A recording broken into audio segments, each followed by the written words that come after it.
Isaías capítulo 6. En el año que murió el rey Uzías, vi yo al Señor. ¿Cómo lo vio? Sentado sobre un trono alto y sublime, y sus faldas llenaban el templo, y por encima de él había serafines, y cada uno tenía 6 alas, con 2 cubrían sus rostros, con 2 cubrían sus pies, y con 2 volaban. Una experiencia extraordinaria que tiene Isaías. Hemos leído muchas veces y hemos oído de este pasaje. Yo no voy a exponerlo todo, solo quiero llamarle la atención a un punto. Isaías está teniendo una experiencia sobrenatural. Y dice el verso 3: y el uno al otro daba voces diciendo: Santo, Santo, Jehová de los ejércitos, toda la tierra está llena de su gloria. Toda la tierra está llena de su gloria. Escúcheme bien. Toda la tierra está llena de su gloria. Pero no en todo lugar se manifiesta su gloria. Óyeme bien, en esta carpa, en esta tierra, en Sincelejo está la gloria de Dios, pero no está manifestada. Aquel día Isaías pasó de la gloria omnipresente a la gloria manifiesta. Eso hay una gran diferencia. Lo que te cambia a ti no es la gloria omnipresente. Lo que te cambia a ti es la gloria manifiesta. Todos sabemos que Dios es omnipresente, es decir, que Dios está en todo lugar. Pero no a todo mundo lo cambia a Dios hasta que Dios no se haga manifiesto. Aquel día a Isaías se le abrió los cielos y tuvo una manifestación de la gloria. Y cuando la gloria viene, dice el verso 5: entonces dije: ay de mí, que soy muerto, porque siendo hombre inmundo de labios y habitando en medio de pueblo que tiene labios inmundos, han visto mis ojos al Rey Jehová de los ejércitos. Versículo 6. Quiero que le ponga atención, por favor, al verso 6. Verso 6 es el que me interesa con mucho detalle. Y voló hacia mí uno de los serafines, teniendo en su mano un carbón encendido, tomado del altar. Verso 6 y verso 7, préstele atención. ¿Y qué dice el verso 7? Aquí está el punto de hoy. Y tocando con él sobre mi boca, dijo: he aquí que esto tocó tus labios. He aquí que esto tocó tus labios. Y diga conmigo: ¿es quitada? No le escucho esta mañana. ¿Qué fue lo que le quitaron a Isaías? Es quitada tu culpa y limpio tu pecado. Pero deténgase. Yo he leído muchas veces este pasaje, yo he predicado, pero en esta ocasión el Espíritu Santo me llamó la atención a algo. ¿De quién está hablando el pasaje? No está hablando de un pecador, no está hablando de un impío ni de un rey de Israel corrupto. Está hablando de un profeta en ejercicio, de un profeta en función y de un profeta como Isaías, no cualquier profeta. Pero ¿qué está revelando el texto? Cuando Isaías tiene la experiencia sobrenatural con Dios, ¿qué fue lo que Dios vino a quitarle a Isaías? Ay. Vamos, ayúdeme. ¿Qué fue lo que Dios vino a trabajar? Préstele cuidado, por favor. Entonces, vamos a ir al tema de hoy: rompiendo mis zonas de cautividad número 7. Y vamos a hablar de la culpa. ¿De qué vamos a hablar? De la culpa. Vamos a hablar de la cautividad de la culpa. Escúcheme bien. Me llama mucho la atención. Me llama la atención que alguien como Isaías, tremendo profeta como Isaías, en ejercicio profético, pero cuando tiene una experiencia con la gloria, Dios viene a tratar con algo que se llama culpa. Entonces aquí me surgió una inquietud. Yo puedo ser profeta de Dios, yo puedo estar en la iglesia, yo puedo estar en el ministerio, puedo servir a Dios y sin embargo tener culpa. ¿Sabe qué estoy viendo? Que Isaías traía un problema de culpa. Aunque era profeta, aunque era mensajero. Si usted lee el capítulo 1, 2, 3, 4 y 5 de Isaías, léalo. Unos tremendos mensajes. O sea que yo puedo ser un tremendo predicador, o por lo menos no un tremendo, sino predicar, servir a Dios, pero aún tener una carga de culpa. ¿Qué es la culpa? Definamos qué es la culpa. La culpa es estar bajo juicio. La gente que está con culpa está como si estuviese bajo un juicio por un error o una falla que cometió. Eso es la culpa. Toda persona bajo culpa está como se sintiera enjuiciada. Por eso la gente bajo culpa se siente señalada, siente que la miran por la falla o el error. Pero la culpa también, de otra manera, para ilustrárselo, es como una carga. La culpa es como una carga espiritual. La culpa es como una carga psicológica que tú llevas, que yo puedo llevar. La gente que tiene culpa es como si tuviese una carga. Y ojo con esto, porque la culpa es de doble vida o vía. Es espiritual y es psicológica. Hay gente que tiene una culpa espiritual y una culpa psicológica, una carga. Una carga por ofender, una carga por violar una ley, una carga por el pecado o por un error cometido. ¿Dónde nace la culpa? Génesis capítulo 3, versículo 6, versículo 7 en adelante. El hombre, cuando es creado, es un ser creado libre. Pero dice que cuando Eva pecaron, entonces le fueron abiertos los ojos y ellos conocieron que estaban desnudos. Luego dice el versículo 8 de Génesis capítulo 3, verso 8: y oyeron la voz. ¿Qué fue lo que oyeron, señores? Vamos, no le escucho. ¿Qué fue lo que oyeron? Oyeron la voz. Y cuando oyeron la voz, ¿qué les provocó la voz? Ellos oyeron la voz que se paseaba en el huerto al aire del día. El hombre y su mujer se escondieron. Diga conmigo, se escondieron. Aquí aparece lo que produce la culpa. Cuando hay culpa, ¿cuál es la reacción? Esconderse. La gente con culpa se quiere esconder, se quiere marginar. Por eso mucha gente con carga o con cautiverio de culpa se retrae, se esconde, porque esta es una reacción natural a la culpa. Adán y Eva, creados por Dios, violentaron una ley, entraron en la ilegalidad y la ilegalidad los lleva a la culpa. Y cuando ellos oyen la voz, por eso es que la voz de Dios siempre confronta. Dije, por eso es que la voz de Dios siempre confronta. Por eso es que hay mucha gente que no quiere oír la voz de Dios, porque hay días de días donde la voz de Dios te va a desnudar. Hay días de días donde la voz de Dios se va a pasear y te va a confrontar, me va a confrontar. Y entonces, ¿qué hago yo? Esconderme. Está la culpa espiritual. Adán y Eva cargan una culpa espiritual que se vuelve como una carga. Pero también está la culpa desde lo psicológico. ¿Y cómo se produce esa culpa? Esa culpa desde lo psicológico, mi hermano, por lo general se produce cuando hay abusos.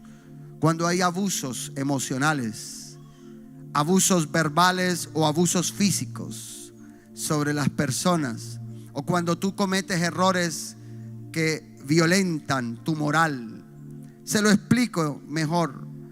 Mucha gente que ha sido abusada sexualmente desarrolla culpa. La culpa por lo general se manifiesta en algunos en suciedad, en rechazo. Entonces, si hay gente que en su niñez fue violentada en su moral, a veces tiene una carga de culpa, cuando no fue él el que hizo algo, pero se siente culpable por permitir aquello. O por lo menos la mujer. Esto no se lo dicen los proabortistas a usted. Las leyes proaborto hablan del aborto, pero lo que nunca le enseñan, ni los libros, ni las películas, ni nada, es lo que no se ve. Cuando una mujer aborta, la carga de culpa es poderosa. Y hay mujeres que la carga de culpa las está comiendo y las va a destruir. Yo he tratado mujeres que me dicen: pastor, yo escucho en las noches al niño que me habla. Yo escucho en las noches y no me deja. Yo he tratado mujeres como pastor, he hablado mujeres, me dicen: me estoy volviendo loca. Me estoy volviendo loca, pastor. Escucho al niño en las noches decirme: no lo hagas, no lo hagas, no lo hagas. Eso no se lo dicen las leyes pro aborto. Eso no se lo enseñan los que defienden el aborto. La carga que hay, cómo te cargas, cómo mata tu vida. No, señores, y entonces eso te pone una culpa, una carga poderosa. En síntesis, la culpa es el resultado de fallarle a Dios o de fallarle a la persona que tú amas. Cuando tú violentas, se genera una culpa. Ahora, ¿cuáles son las manifestaciones o reacciones de la culpa? ¿Cómo saber que yo estoy bajo cautiverio de la culpa? Porque esta es una zona de cautividad muy sutil. Parece que no, pero sí. Ahí está. ¿Quién iba a creer que Isaías tuviese culpa? Oiga, pero es un profeta, tremendo predicador, profeta al servicio de la corte. ¿Sabe que Isaías era profeta de la corte del rey Usías? Por eso Isaías 6 dice: en el año que murió Usías. O sea que Isaías era parte de los profetas de la corte, un institucional, pero que le hablaba directo al gobierno. Sin embargo, ¿quién iba a pensar que cargaba, que estaba bajo una zona de cautividad? Pastor, ¿y cómo yo sé o cómo yo puedo identificar en alguien que está en zona de cautividad de la culpa? 3 cosas concretas. Número 1, la gente que está en cautiverio de culpa desarrolla ansiedad y depresión. ¿Qué es lo que dije? Ansiedad y depresión. Señores, la culpa por lo general nos lleva a un estado de ansiedad. ¿Y qué es la ansiedad? Sencillamente es la preocupación excesiva o ocuparse antes de. Y esa ansiedad puede llevarte a que caigas en la depresión.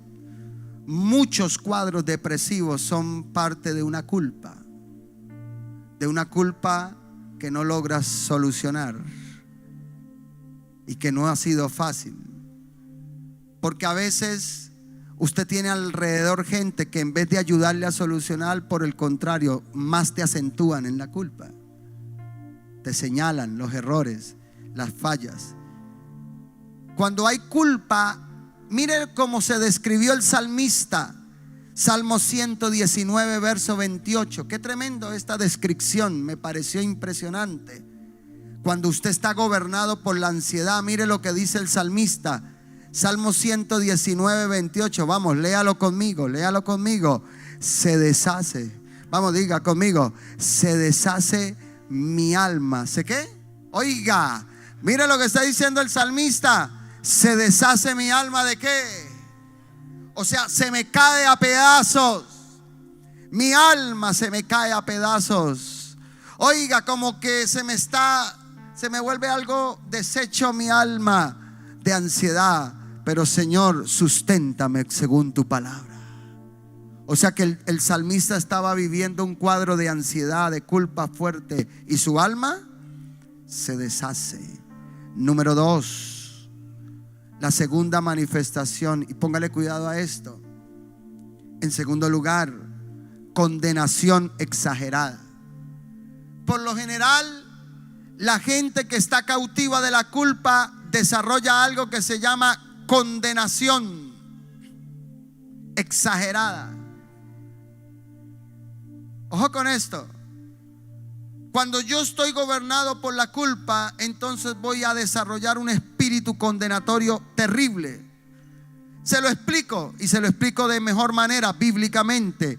Esto es lo que les pasó a los amigos. Juan capítulo 8. Vaya conmigo a Juan para que entiendas esto. Juan capítulo 8. Dice la Biblia que Jesús está en el templo enseñando. Juan 8, léalo. Juan 8. Está allí Jesús enseñando en el templo, y de pronto aparece una multitud. Y dice el versículo 3 o 4, aparece una multitud y viene la gente con piedra y viene el tumulto gritando, se alborota todo el mundo. ¿Qué pasó? Le interrumpen la predicación a Cristo. Entra una multitud de hombres. ¿Y a quién traen? ¿A quién traen? A una mujer sorprendida en adulterio. ¿Y para qué la traían? ¿Qué le dijeron a Jesús? Oiga, Jesús, escúchame bien. La ley dice que a tales mujeres hay que apedrearlas. ¿Y la ley decía eso? Sí, por supuesto. Y esta gente viene armada. Y entonces Jesús lo único que hace es arrodillarse y ponerse a escribir. Y luego de que escribe algo que no se sabe qué es, se levanta y dice: bueno, señores, como la ley dice, ustedes tienen libertad, apedréenla. Pero ¿quién la puede apedrear? El que esté libre de pecado.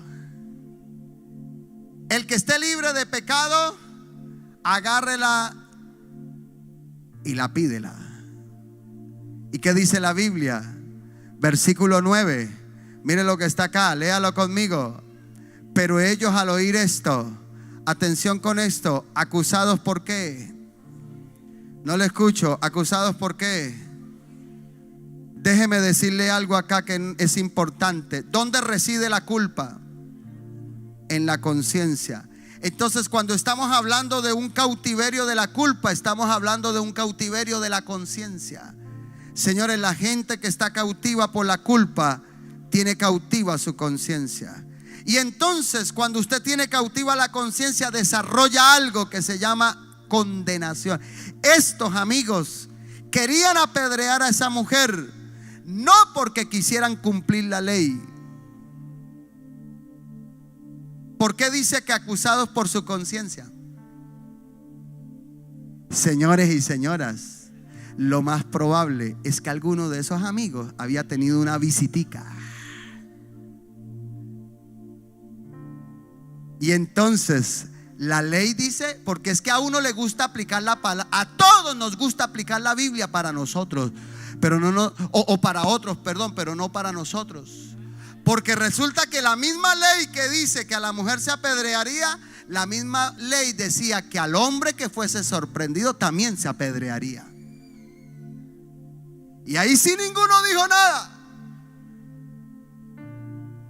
Por eso dice la Biblia que acusados por su conciencia. Realmente esta gente no quería cumplir la ley, sino que desarrollaron un espíritu de condenación. Por eso, hermano, préstele cuidado. La gente que se levanta bajo una culpa en la casa, bajo una culpa en algo, por lo general desarrolla un espíritu de condenación.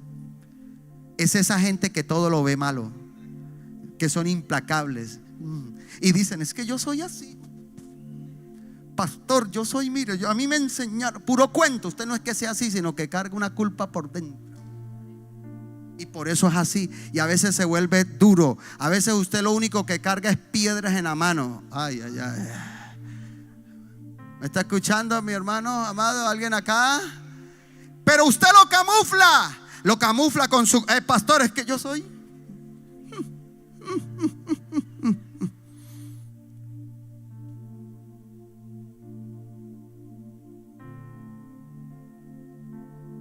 pasa es que tú tienes dolor por lo que viviste. Y por eso lo que tú cargas es piedras.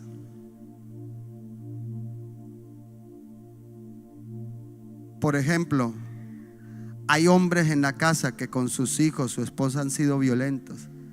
Y usted, mujer, hasta el día de hoy se pregunta por qué. ¿Sabe por qué? Porque en el fondo lo que hay por dentro es una carga. Cuando no hay sanado eso, hay una reacción de agresividad, de ser, no perdonar ni una. Hay papás que no le perdonan ni una al hijo,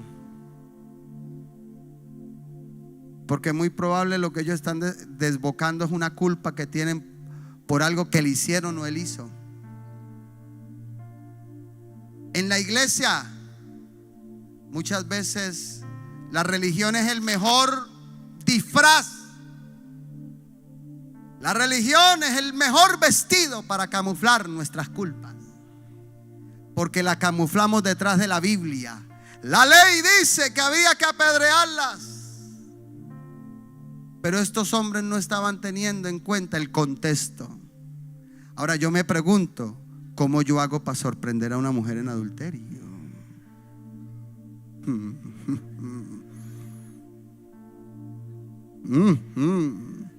Alguien que me explique cómo yo tengo que meter, hermano. Yo tengo que saber cómo es el tema.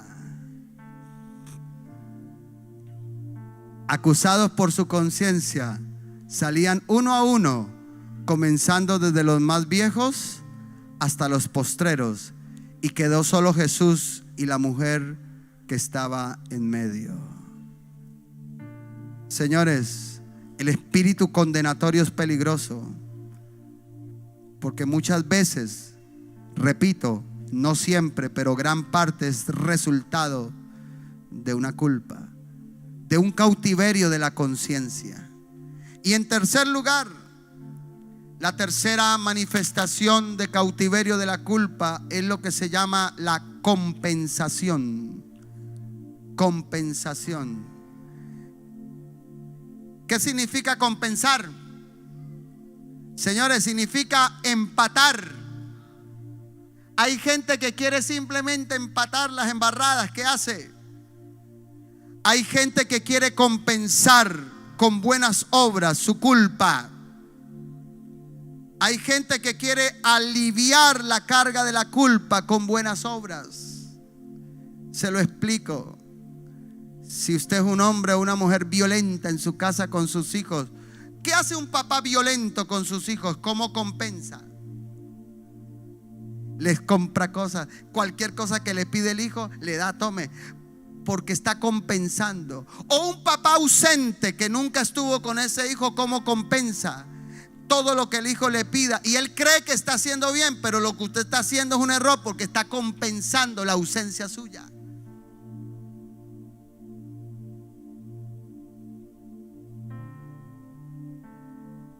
Amados, ¿cuánta gente engaña, roba en los negocios y compensa? Yo ayudo a los pobres. El que es corrupto muchas veces compensa, pero yo estoy ayudando a los pobres. Señores, pero ese ayudar a los pobres no es porque él quiera, sino porque simplemente es una compensación que está haciendo.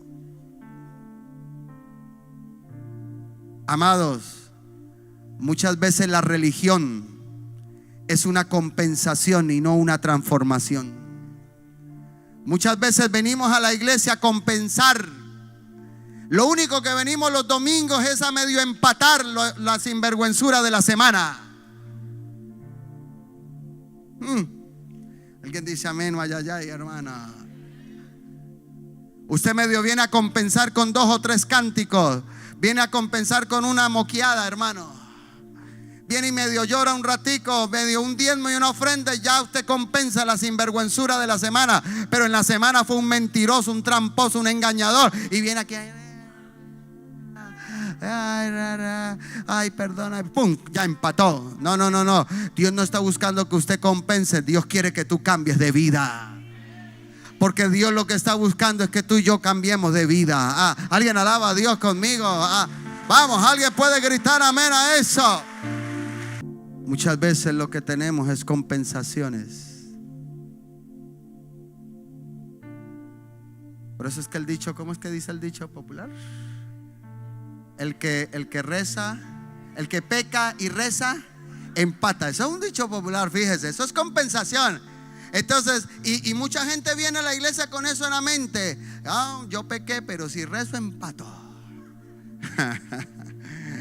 El que peca y raza empata, entonces estoy listo para seguir la otra semana. No. Dios no quiere empate, Dios quiere cambios. Dije que Dios quiere cambios. Dios quiere que tu vida cambie, que tu familia cambie. Vamos, alguien lo cree. Aleluya. Pero cuando yo soy cautivo de la culpa, quiero vivir empatando, compensando.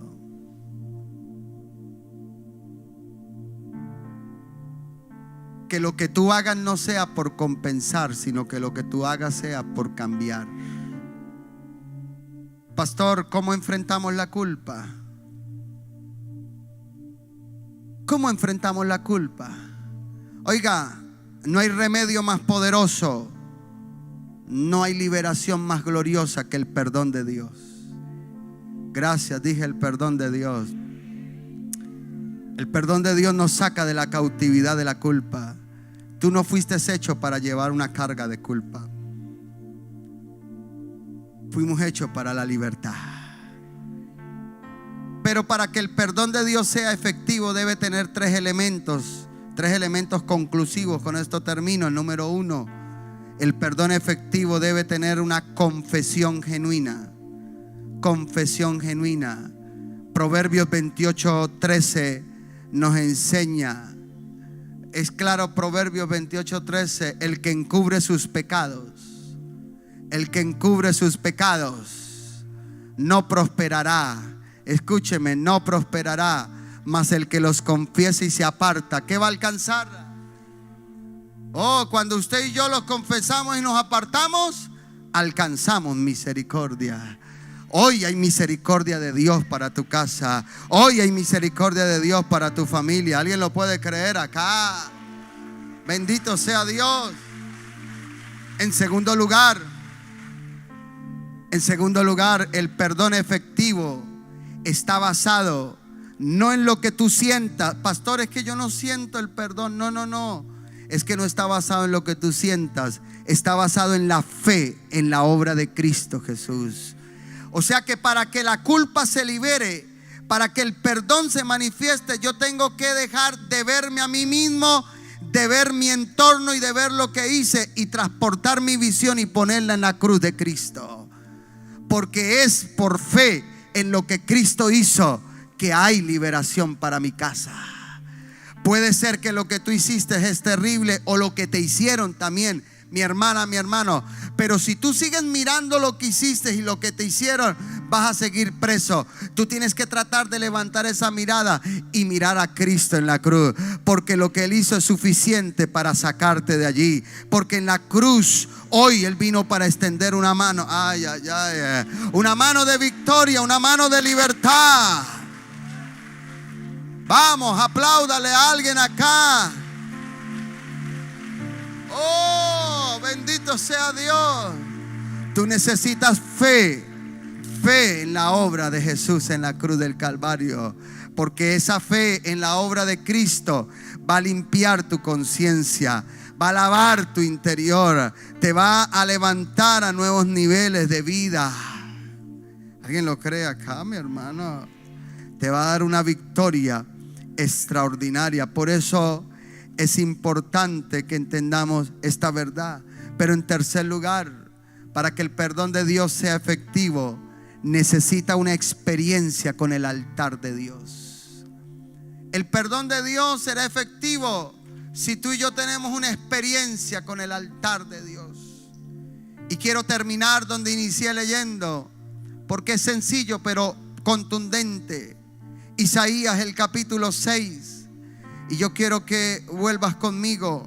Y aquí terminamos. ¿Qué fue lo que cambió a Isaías? ¿Qué fue lo que liberó a Isaías? Señores, no fue el ministerio, no fue que él fuera un teólogo o un conocedor profundo, porque a veces entre yo más. Es más, A veces entre uno más conoce, peor. De pronto hasta más carga va sintiendo. Lo que de verdad libera a alguien no es lo que conoce, no es lo que sabe, no es los años de experiencia que tiene en la iglesia.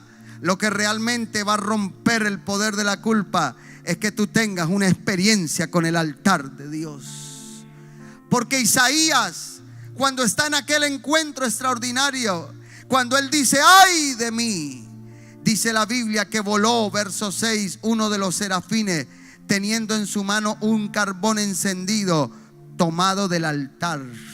Diga conmigo: tomado del altar. Ay, ay, ay. Hay un carbón de Dios para ti hoy, hermano. Tienes que asegurarte que tú tengas una experiencia con el altar de Dios. Porque lo que te cambia es los carbones que se toman desde el altar de Dios, no desde el altar humano. No es este altar el que a ti te cambia. El que te cambia a ti es el altar de Dios. No es un pastor el que a ti te cambia. Tú tienes que asegurarte que tengas un encuentro con el carbón del altar de Dios. Y es el altar de Dios el que va a cambiar tu casa. Tú y yo necesitamos que ese altar toque nuestra boca. Y cuando lo tocó le dijo: es quitada tu culpa y es limpio tu pecado. Lo único que corta la culpa es el altar de Dios. Por eso cuando tú tienes carga de culpa, no es correr al psiquiatra, al psicólogo. Corre primero al altar. En el altar se sana toda culpa. Pastor, es que yo cometí un error terrible hace años. Sí, pues lo cometiste, como dijo Pablo, en la ignorancia que tú vivías anteriormente. Pero no permitas que el diablo te siga llevando con esa carga. Corre al altar, porque hay un carbón de Dios para ti. Yo quiero creer que en esta mañana hay un carbón de Dios para alguien. Alguien en esta mañana le dice: pastor, yo necesito que Dios toque mis labios, que Dios toque mi corazón. Hay una culpa, hay un pecado, hay un error que necesita ser removido. Y cuando tú seas limpiado, te vas a dimensionar.